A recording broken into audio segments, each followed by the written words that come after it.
He asked me all these questions, and I walked out of his office thinking that is fascinating.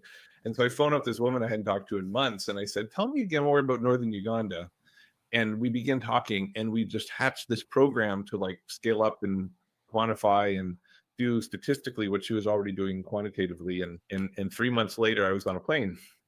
And not before my dissertation committee actually said, "What? This is crazy. Do not go to northern Uganda."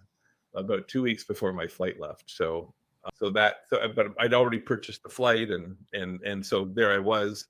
But anyways, that totally changed my mind on everything. Industrialization sort of is important, but it kind of faded in importance, and that like launched me on this career in violence. And as I mentioned in the book, and I think we've now been married 14 years. We have 2 kids, lots of research papers together. So it was a good decision. I mean, it's a fascinating story. Just the idea that your career, I mean, at the end of the day, is shaped by like a lot of like luck and I guess, I don't know, serendipity. Even when you describe the role of Brad, who, by the way, I'm going to interview soon for his latest book he's publishing. Yeah, fabulous. Yeah, fascinating. But yeah, like just the existence of some people appearing in your life at like the particular time seems very important. I can relate a lot with that, as I've had a sort of tumultuous or not very linear career either.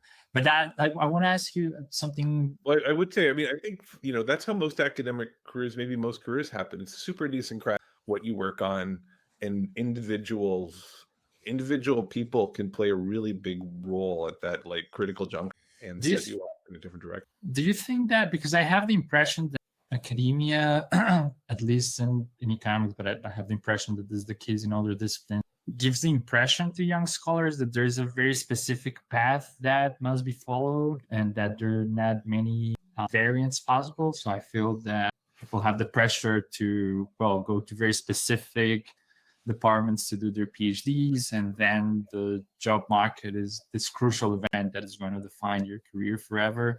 Do you feel that, I mean, get the impression based on what you said that you agree with the idea that there are many ways to build a career full of like idiosyncratic features.